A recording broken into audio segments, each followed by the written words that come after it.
the right show. We're at the Orange Bowl in Miami, and this is inside Monster Jam. It is insane. We got quads, cycle wars, monster trucks, sand drags, insanity. Don't go away. Let's go right to the top. Start with the Mac Daddies, monster truck.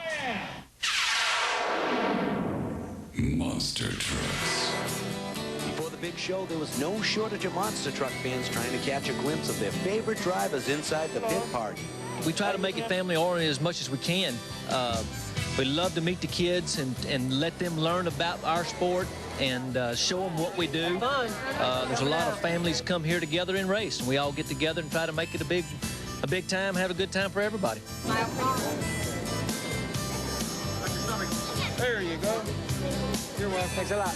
All right. It's going to be big fun tonight, man. No, Look at the crowd. Everybody's starting to roll in. It's still early. I've signed autographs all day long, and I mean, the people are just great coming out here. Right. The noise, the thunder. I mean, my goodness, you can't believe the excitement that's going to be here tonight. On the left side of your screen, Paul Schaefer and Monster Patrol had no problem blowing away Scott Hartsock's 95 Ford Gunslinger. Monster Patrol fans would have even more reason to cheer after a semifinal showdown with Dennis Anderson's Gravedigger driven by Robert Parker. Digger can intimidate a lot of drivers when he heads toward the line, but tonight Monster Patrol wouldn't back down. Digger gets the 1950 Chevy a little squirrely off the line as Parker is just able to recover and avoids contact, even though he finishes the race literally behind Monster Patrol. That's what I call a close one. Florida native Jim Jack and the Reptoid tried to stomp out Barefoot in the other semifinal round, but wasn't able to match the power underneath Big Red. Later, we'll bring you highlights from the final showdown as Barefoot tries to claw his way past Monster Patrol. Man, those monster truck drivers are crazy. Yeah, man, talk about some mega air. They're so rad, man. All right, we're going to have the final showdown from Miami, but let's look at all the other stuff that's coming up before that. It's going to be cool. Yeah! That's right, yeah! Reptar face off in a classic battle of good and evil. The Outlaw Quad War Series gets ugly in Sacramento and Pro Stocks invade Tampa. But next, monster trucks come raining down on the Midwest on Inside Monster Jam. Get dominated with Dennis Anderson and Gravedigger. Everything you want to know. Stuff you've never seen before. Rollovers, car crushing, and stuff Dennis didn't think we caught on tape. One rocket monster, one crazy driver. Get domination today. Call for your copy or send a check or money order for $14.95 plus shipping and handling to Domination, care of Pace Motorsports, 477 East Butterfield, Suite 400, Lombard, Illinois, 60148. Inside Monster Jam. All you guys ride rough trucks. As soon as the show trucks come out here, Shh. If you don't know the rules, you can't play the game. All right, let's check out some killer racing from the United States Hot Rod Association right here on IMJ. Arenacross. Bobby Cox's tryout for the Louisville Arenacross didn't go as smoothly as he planned, but for the other 10 riders, Freedom Hall provided bar-to-bar action. Watch number 831, Jason Smith, avoid the turn 1 jam-up and slide into the lead. By lap 6, Riston Smith of Indiana worked his way to the front. That was until defending USHRA Arenacross champion Don Miller stays tight on the corner, then propels briefly to the head of the pack. I say briefly because Louisville's own Rodney Carrier takes the number 40 Suzuki wide on the corner and drills it past Miller. Carrier holds off the late charge from Miller and Smith to capture the checkered flag in front of the hometown fans. Monster trucks. Inside the TWA Dome, over 32,000 Monster Maniacs had a chance to witness one of the gnarliest crashes in recent memory. Not that one by Bigfoot, Littlefoot, but by Paul Schaefer and his Monster Patrol. Monster Patrol's aggressiveness on the course sent this one flying. The track was kind of a wild track, but what happened was the frame gave away in the middle of the frame. It broke the frame. When it come down, it did a wheelie and landed on the back bumper. But it shouldn't have been a problem, but the frame broke. And when the frame broke, it just slammed into the ground and it rolled over 2 or 3 times. When I hit the ground first, I felt something break loose, and then I woke up and everybody was in there dragging me out of the truck. You know? Knocked you unconscious, huh? I was out. I hope that I sell a whole lot of T-shirts by that wreck, you know? I was going to say, tell me this right now. You probably can't go into exact dollar figures, but what does a crash like that set you back in money and time? It set me back $10,000 because this body cost $2,000, the wings $2,000, the paint job's $2,000, the lettering job's $2,000, and then all the other parts that I tore up. Competing on their home turf, Eric Meager and Bigfoot easily won a second-round battle over Bulldozer, but the Ford pays the ultimate price as the drive shaft pushes into and breaks the transfer case. Due to Monster Patrol's early demise, Gravedigger could have taken it easy on his bye run, but Dennis Anderson had other ideas about breaking in the newest Gravedigger. They wanted to check to make sure it was second. It's digger time. Anderson busted up the suspension and has to spend the rest of the night fixing the Chevy for freestyle. What they'd like to see. After squashing Little Tiger, Gunslinger, and then Carolina Crusher in the finals, Fred Schaefer and Barefoot have every reason to do donuts during freestyle.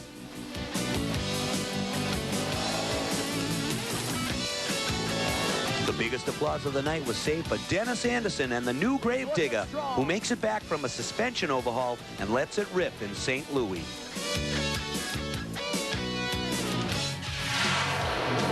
Outlaw Quad Boys. Wearing white and representing the South was Team California, while those bad boys in black, Team New York, came to defend the honor of the North. Off the Le Mans start, you can see just how intense the Outlaw Quad War Series is. New York was out in front early, but Craig Matthew was quicker through the whoop section and overtakes 2 black shirts. Lead changes were as common as pigeons in Central Park, but the most controversial was when California's team captain Nick Brunlin sends New York's captain Fred Shepard toward the wall. No penalty was issued as California cruises to the checker, taking the top 2 spots. Later on in the show, we'll see if Team North can finally get their act together in Miami. Jammer question of the week.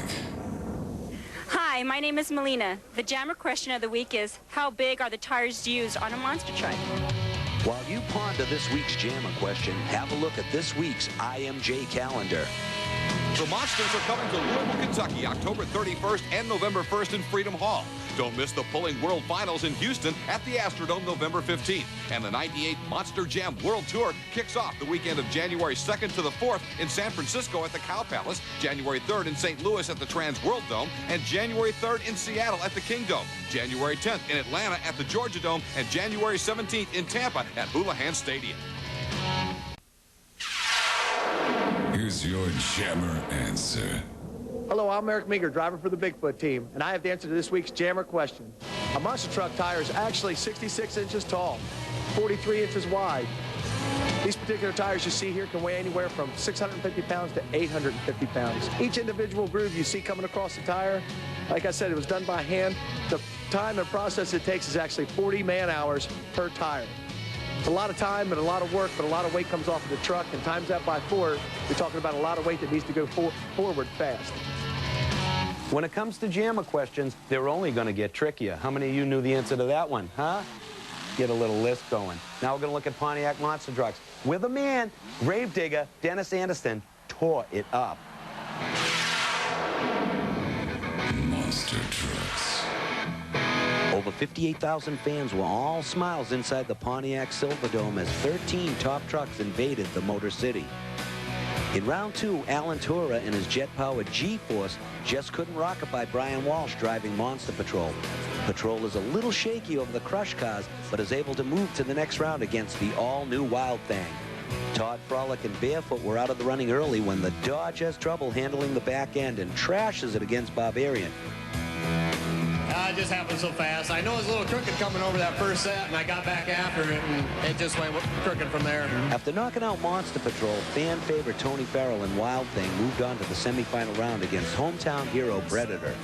Coming over the crush cars, Predator wasn't pretty, but it was good enough to advance to the final round against Dennis Anderson and the Gravedigger. In typical Digger fashion, Anderson knocks out Warlock, Thrasher, and then Nightmare 2 to earn his place in the finals. Predator looked smooth coming off the start, but had too much wheel spin coming off the corner. That opened the door for the Gravedigger, who slides the 1950 Chevy home for the win. I tell you what, man, Predator's been running real good all night. We all been kind of crossed up on a rear steer out here. We're kind of rusty on it, you know, and heck, man, we're working on this new truck. Every round, you can see us down there thrashing on the shocks. When we get this whole mess straightened out, though, it'll be tough to beat. Without a doubt, the biggest fans of monster truck racing definitely have to be the kids. This feature we're going to show you right now is right up their alley. Let's have a look at it. Galactron, a transforming land cruiser. I have been sent to this planet from a starship of the Freedom Federation. It's officially Dave Wieczorek, the man who's responsible for Galactron and Reptar. Right. Who dreamed up that thing? That thing's crazy. I did. I built them from start to finish. I am a fighter for all that is good.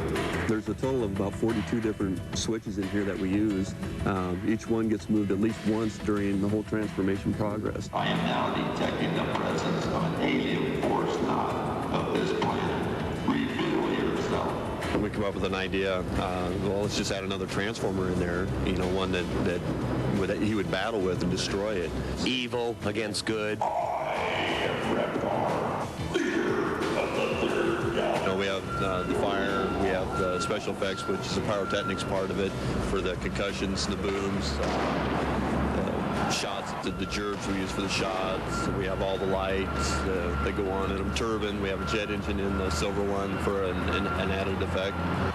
Dave, he can build you some stuff, come to your house, maybe work on that Toro mower, change it around. It can cut the lawn by itself, right? That's right. That's right. Yeah, round and round, squares, whatever you want. Just stand there and have a little pina colada with an umbrella in it. Well, maybe you could have that. Well, yeah, I'll watch them home. Perfect. Right. Thank you. Thanks for coming.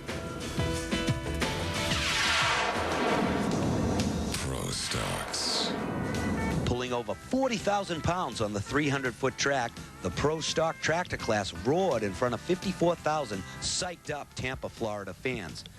The Elvis of speed pulling Carl Schuler slid the Super Moose into third place with a smooth time of 6.22 seconds. Okay, the legend of John Deere lives on here in the parking lot. Tell me about it. Oh, it's wonderful. I'd rather my sons did.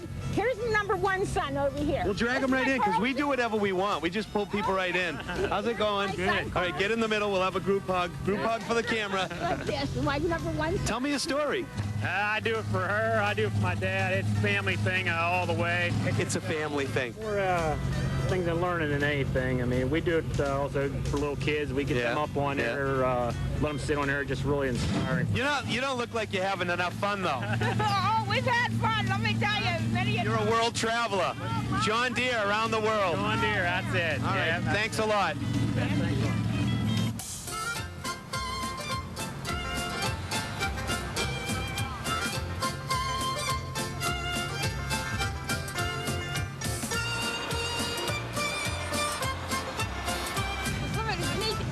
Here. Okay, take it. Oh, looky here. Get it good? Oh, it's shining Did nice. any come off? Oh, look at that nice Florida sun. Getting a nice tan on Thanks, there. you do my butt now. Back inside Houlihan Stadium, Tim Overmeyer clocked the Sandhill binder at 5.91 seconds. That wasn't good enough for the win because Paul Wolf and Shotgun Red were just able to edge it out with a 5.90 on the final pass. Stadium Rough Trucks. The World Series, the Super Bowl, the '96 Olympics. Now it's time for over 57,000 Atlantans to witness the ultimate competition, Stadium Rough Trucks. Streetwise drivers and street-legal trucks found themselves competing against each other on the unique roundy-round course. Jeremy Knight in his '81 Toyota bounced hard with a 35.23 time against Gary Hennis's '85 Chevy, who broke his axle in the semifinal round. In the finals, Darrell Black's Spanky's toy was fast, but it was Richard Graves in the Toyota Land Cruiser who took home first place. Rollover competition. Just when you thought it was safe to watch Inside Monster Jam, we bring you the rollover contest, the ultimate in car smashing, roof crushing, driver jarring excitement. This is where daredevil drivers earn points for rolling their vehicles more times than the competition. Over 43,000 frenzied fans couldn't convince this driver from chickening out. The winner of this craziness, Herschel Cronin, who romped the competition with a contest-high 80 points. He comes down a little swirly. Whoa! That was a hard one right there now. Hey, Herschel, go get some aspirin, and we'll see you next time. There's a lot of things I do, but that rollover contest, in no way would I ever sign up for that program. Let's have an IMJ flashback. Monster moment. They say everything is done big in the Lone Star State, and the world record monster truck jump-off contest on November 19, 1994 was no exception. With action more spectacular than a Texas shootout, these trucks blasted through the air at distances well in excess of 70 feet, minus a few spare parts. But it was the legendary Bigfoot who turned the Astrodome into the Johnson Space Center when Dan Runte launched his Ford a record 109 feet 4 inches. That's a 572 Ford Hemi propelling 10,000 pounds of metal, fiberglass, and fuel 109 feet 4 inches. Bigfoot's record would last until 1996 when Fred Schaefer and Barefoot set the new market 119.2 feet, also inside the Astrodome. Inside Monster Jam. I'm standing underneath Reptoid with Mike Ott, competition director. A lot of rules and regulations here with monster trucks. Let's go through a little bit about tech inspection. What are you looking for here? Sure, Jerry, we can do that. Okay, this is the main drive line where most of our problems are at. The engine with the supercharger, we're looking for the restraints to make sure they're all fastened down tight so that it doesn't come off. We're looking for motor side shields. In this area here, we want to keep any parts. If somebody should scatter an engine, this here will contain all the parts and pieces inside so they don't get out from underneath the truck. We're trying to protect the driver and the fans. Everything is contained. There's a lot of weight. This truck's weighing a little over 10,000 pounds, probably about 30 feet in the air at times. And when that weight comes down, a lot of things happen. Okay, let's talk about the remote interrupter, the RR2. What's it called?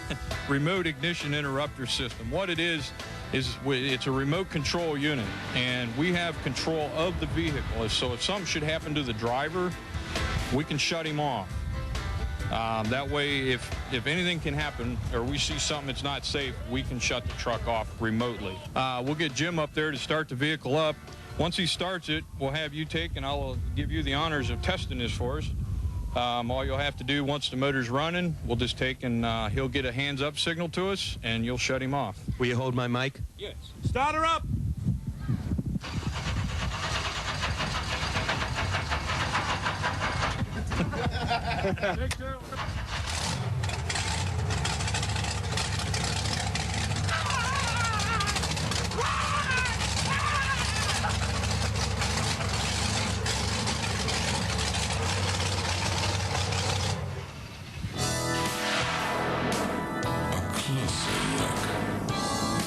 I'm Tom Mintz, driver of the Monster Patrol. A few quick facts you might want to know about the Monster Patrol. It's powered by a 540 cubic inch engine, all aluminum heads. It's got a full chrome moly frame, front to back. It's 94 Chevrolet. I like to go out there and push the truck to its limit and even beyond. You know, putting the smiles on their faces is what I enjoy. Okay, as usual, hanging out with the ladies, but my buddy Adam Murphy went into the pits. In-depth perspective on sand drags. 2,000 horsepower. These things are beasts, aren't they? No, now you talk. Yes.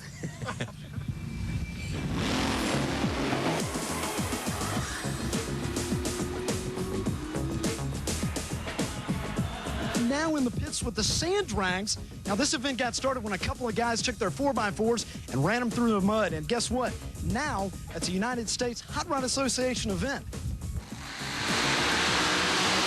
It's a 540 cubic inch Rodak, putting out about 2,000 horsepower. It's blown, injected on alcohol. 0 to 60 in about 1.3 seconds on a 70-foot track. Was there any kind of switch that cuts the engine? Oh yeah, this red switch, it's an emergency shut-off switch. If something's wrong and you hit that, it'll shut the motor right off. Well, it's really fast. When you lay into the throttle pedal, it's like being in a tunnel. It goes blank, and all you can see is straight in front of you, and it lasts about 1.3 seconds. More IMJ racing. Monster trucks in Miami weren't the only racing to get the crowd of 29,000 South Floridians on their feet.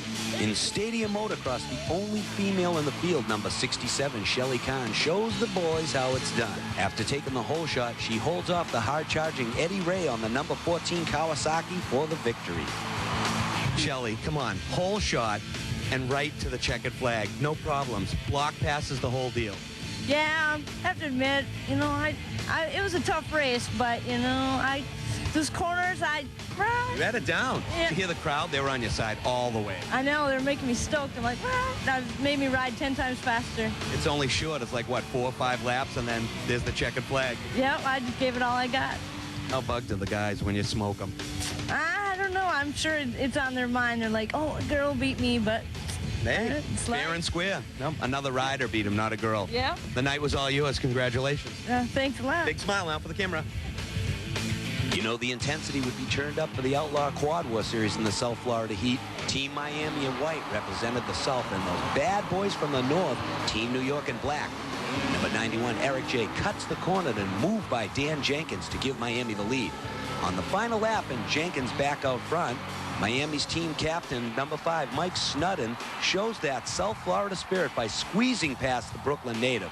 Snudden is just able to stay in front of Jenkins as they cross the finish line.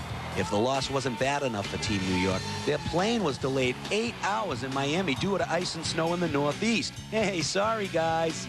Our scoreboard shows the South building up a big lead early, but with next week's race in Philadelphia, you know the North will try and capitalize on the home track advantage. Stay tuned. Before we go to commercial, IMJ pauses to pay tribute to a stuntman who gave his all for a sport he loved. In the world of stunt and thrills, Corey Scott lived on the edge and was known for his net jump stunt. For 12 years, he thrilled fans and delighted audiences around the country with his talents and skills. He loved performing live and did his first net jump for Spanky Spangler at the Georgia Dome in 1994. Corey grew up with motorcycles and bikes and built his dream into a dazzling career. We say thanks for the memories, Corey. You'll be missed and remembered for a long time to come. One more time, put your hands together for the incredible Corey Scott! You are the man, buddy. 1997, what a year for the sport of Supercross. Bar to bar, the 1997 Supercross Series, the ultimate extreme sport. McGrath is down, and then he's under the bike. The hottest video ever. You can expect a lot of fire. Call for your copy or send a check or money order for $14.95 plus shipping and handling. Care of Pace Motorsports, 477 East Butterfield, Suite 400, Lombard, Illinois, 601. This has to be an all-time crowd favorite. Kids love this. This is called freestyle. This is when the drivers get to go out there and totally show off. Pull donuts, go for mega air. It's just great.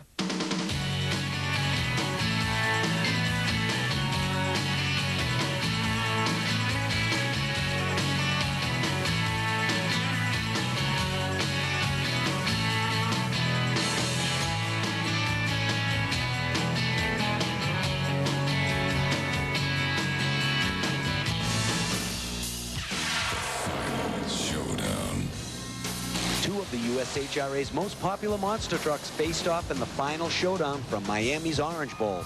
On the left side of your screen, Paul Schaefer's Monster Patrol. On the right side, Fred Schaefer's Barefoot. Off the start, Patrol was a little crooked, which gave Barefoot that extra edge to the finish line to be this week's 1/900 Pro Race winner. You know, like they say in the cartoons, that's all, folks. Next time on IMJ, more psycho monster truck madness. It's all good. When we meet again on the hippest show on ESPN2, we'll have Monster Truck Mania from Philadelphia. Not one race, not 2 races, but 3. Count them, 3 from the city of brotherly love. Coming to you tomorrow at 6:30 p.m. That's tomorrow at 6:30 p.m. right here on ESPN2.